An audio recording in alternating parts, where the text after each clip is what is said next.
a tapestry of family, resilience, and the collision of cultures. As a writer on iconic shows like Blackish, one of my favorites, and The Middle, his latest project may be his most impactful yet. The Pradeeps of Pittsburgh follows an Indian family's story navigating their new life in America, and audiences are taken on a journey filled with laughter and tears and unexpected bonds that form when one's world is turned upside down. Please welcome writer and creator extraordinaire Vijal Patel. Thank you so much for being here today. Thank you so much for having me on. It's a pleasure to be here. Thank you. The Pradeep's journey of starting over in a new country shows a lot of vulnerability and unwavering strength. What were the most important parts for you to make sure that was portrayed in this really delicate balance where the family's facing fear and resilience at the same time, hope for a new life in the land of opportunity, and just the reality of surviving in America? Well, thank you. That's a great question. The thing I wanted to portray most in this show, on top of it being, from my experience, is I wanted to portray that it's not a monolithic experience. When one family from another country moves here, they don't have one experience. They have five experiences. There's five members. There's five different experiences that are happening. I haven't really quite seen that presented as like the central idea of the show, which is why it's told as like a criminal investigation, is they each give their point of view. And sometimes that point of view is highly optimistic, other times incredibly pessimistic. But this is the same family. They're experiencing these same events. That's really what I wanted to reflect, is that people who experience the same events see it differently because that's how family works, right? That's why I think family comedy is the most unbelievable format to present comedy, is because you have people having the same experience, having different reactions. Blackish was very strong for that reason too, is it was not a monolithic idea. It's not like one black culture, one black family. It's like, no, no, no, no. They're each black in their own way, or blackish in their own way. So the Pradeeps are immigrating in their own way. Each is having their own immigrant experience. And they have to like kind of talk about it and bump against each other. And sometimes they're their own obstacles, which is the real joy of it. So I wanted to make that the central idea, because there's a lot of heart and humor in that. Yeah, this show embraces that cultural identity, which you're talking about, with real levels of complexity and honesty. And it's something that TV doesn't really have right now. And it's really inspiring and necessary that you brought this to screens, especially in a world that embraces erasure. Why do you believe it's so vital for audiences to witness an immigrant family navigating these challenges, but also celebrating their roots at the same time? Well, the reason I want to do that, the reason I want to show an immigrant family navigating, is because I want people to see, one, that it's a journey, right? That this isn't like a destination. This is not like, oh, now we're here and that's it, and that's blah, blah, blah.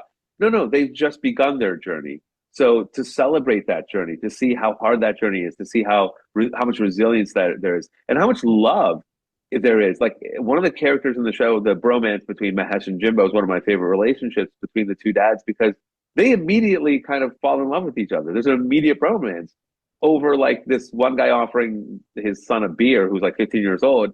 And in the show, he goes, "Could I offer your son a, he's having a panic attack. He's like, could I get him a Bud?" He's like, "No, he's only 15." He goes, "I'm sorry, Bud Light."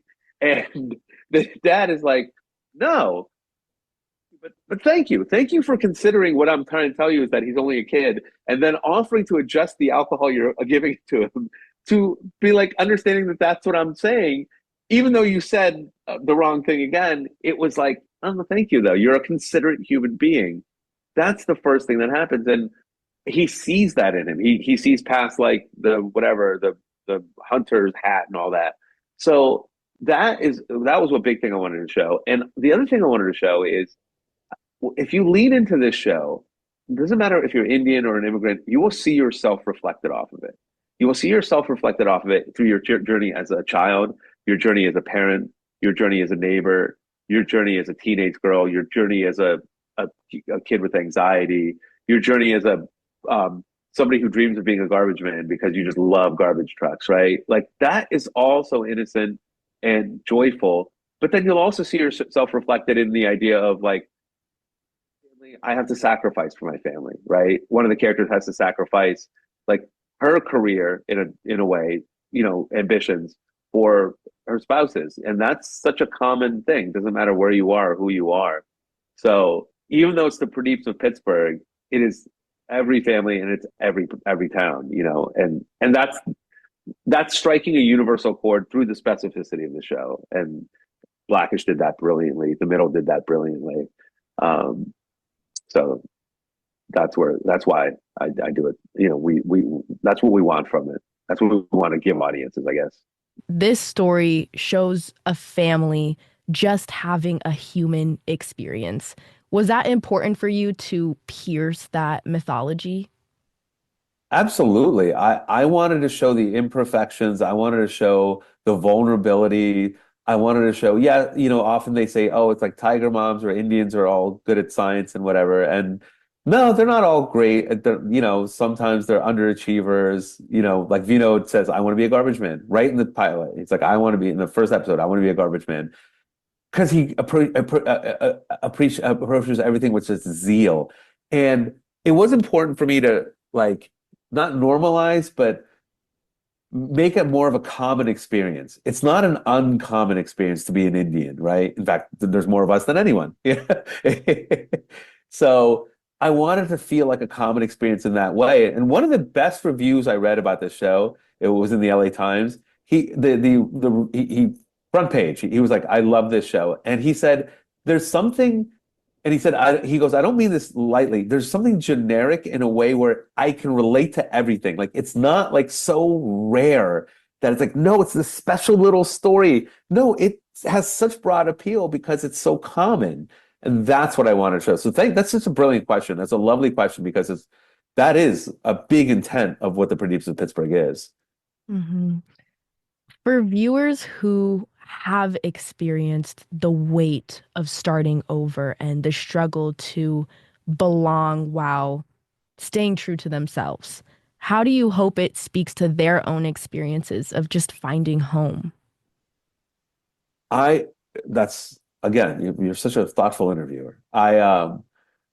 It's what I want is I almost want them to think of like if they're an immigrant and their last name is Tang or something and they're in Tennessee and they're like, oh, we're the Tangs of Tennessee, huh? Like we have this same experience because we are specific. We live in an area that has its own specificity, like Pittsburgh has its own specificity, and yet I get it. Like the fact that the Tangs of Tennessee get it just as much as the Pradeeps of Pittsburgh. Oh, yeah.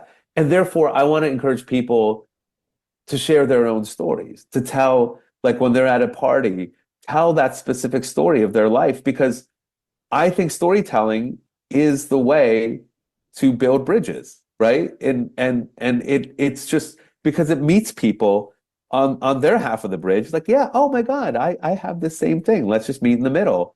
And that's the common ground. So I actually, it's so funny when people watch my shows, I want them to then go tell the same story that happened to them at the next dinner party that they're at.